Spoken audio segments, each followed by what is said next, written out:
My name's Adam Murray. I'm the executive director here at Inner City Law Center, and this is an op-ed that appeared in today's Los Angeles Times. Early Sunday morning, Los Angeles police officers shot and killed a man known to his neighbors as Africa. Initial reports suggest that Africa had been living on the streets of Skid Row since being released from a mental health facility last year. Africa was one of the more than 58,000 people whom the Los Angeles Homeless Services Authority estimates were homeless in Los Angeles County on Sunday. This staggering number bears repeating: 58,000 human beings homeless every night in Los Angeles County. That's more people than live in 56 of the 88 cities in Los Angeles County. Too often our minds become numbed by such large numbers.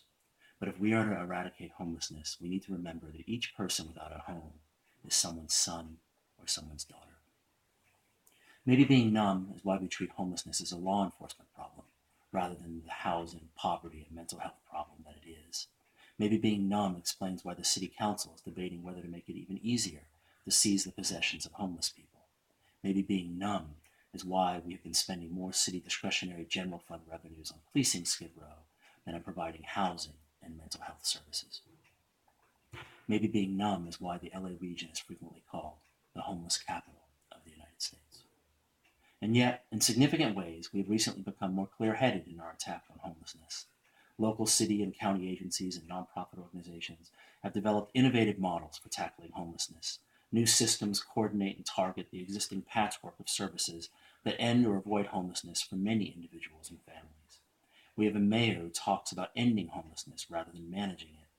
The County Department of Health Services provides housing for people who are both homeless and high utilizers of medical services. The United Way has been leading a broad Home for Good coalition that tries to cut through the special interests and political agendas that too often hijack and stifle aggressive and creative public policy. But these fledgling efforts remain woefully inadequate to meet the formidable challenge of so much homelessness. To eradicate homelessness, we must demand that our elected officials spend far more resources on housing, poverty, and mental health. Only by committing to scale will we succeed. The single most important step that could be taken to scale up our attack on homelessness would be to create 10,000 units of permanent supportive housing for people who are chronically homeless. That is, people who have been homeless for at least 1 year or at least 4 times in the last 3 years and who are dealing with a disabling condition.